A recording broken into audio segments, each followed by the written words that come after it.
Assalamualaikum warahmatullahi wabarakatuh. Jumpa lagi dengan kami dari Astula. Hari ini kita ada kasus laptop ThinkPad T460 ya. Kasusnya SSD-nya error, nggak mau terbaca. Untuk booting sistem dia tidak mau, tapi kita coba masuk ke BIOS-nya masih terbaca. Nah, ini dia masih terbaca, cuma dia ketika dipilih untuk melakukan booting dia nggak mau. Kemudian udah dicoba install ulang, partisinya nggak bisa dihapus gitu, jadi kayak kekunci gitu ya. Nah, nggak bisa booting juga. Ini kita pilih ATA HDD kan, Smart 256 GB. Nah, nggak mau masuk, nggak mau booting. Nah, jadi solusinya apa? Kita langsung ganti saja dengan SSD yang baru. Jadi seperti itu. Untuk langkah-langkahnya bisa diikutin ya. Sebenarnya untuk prosesnya ini sangat mudah. Cukup kita bongkar casing bawah, ganti SSD-nya dengan SSD yang baru, kemudian berikutnya install ulang. Udah selesai, seperti itu saja ya. Makanya video ini tidak terlalu panjang karena memang prosesnya cepat. Untuk proses instalasi step by stepnya nanti bisa diperhatikan di video ini.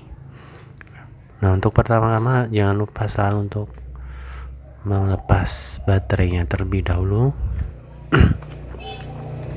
Untuk dapat membuka casing belakang ini, baterai harus dilepas dulu. Nah, untuk tipe laptop ini dia baterainya ada dua ya, baterai eksternal dan baterai internal. Nah, nanti teman-teman dapat melihat ya ketika sudah dibuka. Ini udah casing bisa diangkat. Itu dia penampakannya. Untuk konstruksi mesin ini SSD-nya, ini SSD penggantinya ya. Kemudian ini baterai internalnya, ini baterai eksternal, ini baterai internal yang ada di dalam mesin. Kita cabut terlebih dahulu sebelum melaksanakan pelepasan SSD yang lama ya. Ini bautnya cuma satu di ujung, tinggal kita angkat sedikit kemudian ditarik. Udah seperti itu saja untuk pelepasan SSD-nya. Ini tinggal kita pasang karet ya, frame ya, frame pendukung untuk dudukan SSD-nya. Kita pasangkan.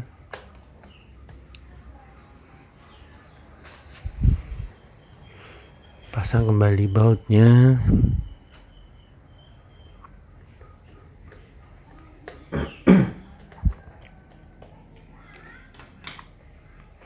Kemudian hubungkan kembali baterainya, baterai internal ya. Karena dia memiliki dua baterai, untuk ketahanan baterainya cukup bagus ya. Daripada laptop-laptop yang lain, dia tahan baterainya luar biasa. Tinggal kita rapikan kembali, pasang kembali baut-bautnya.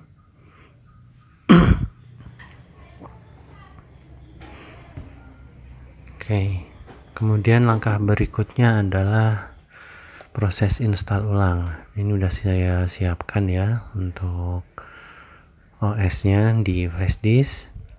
Kita tekan F12 ketika logo booting ya, untuk masuk ke boot menu. Nah, ini langsung pilih aja flash disknya.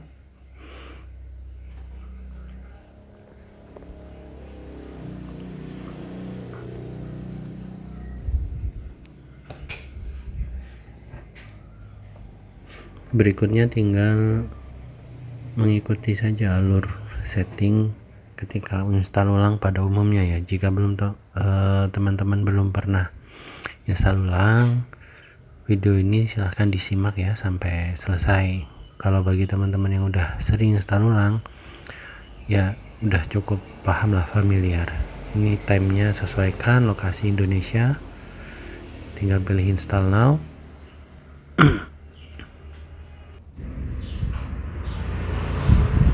Ini tinggal dipilih saja sesuai kebutuhan ya. Ini saya pilih yang Windows 10 Pro. Excerpt,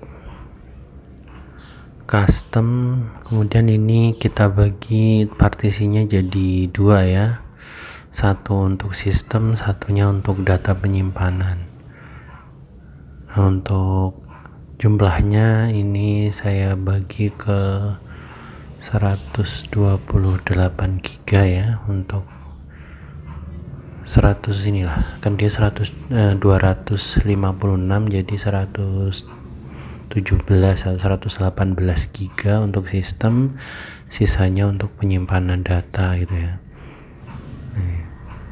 Ini kita pilih yang partisi 3 untuk kita jadikan sistem, yang partisi 4 itu untuk penyimpanan data. Untuk proses ini ditunggu aja ya sampai selesai karena lumayan lama untuk proses ini.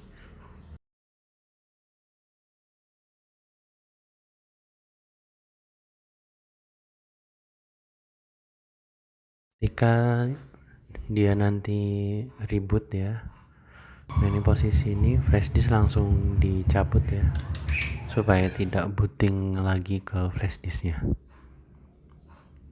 Ini saya percepat juga.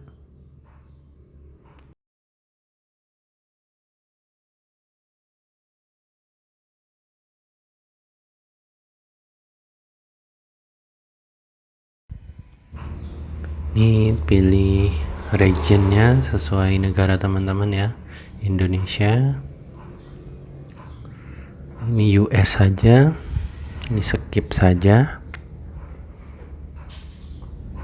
Ini I don't have internet ya, nanti minta login. Ini continue with.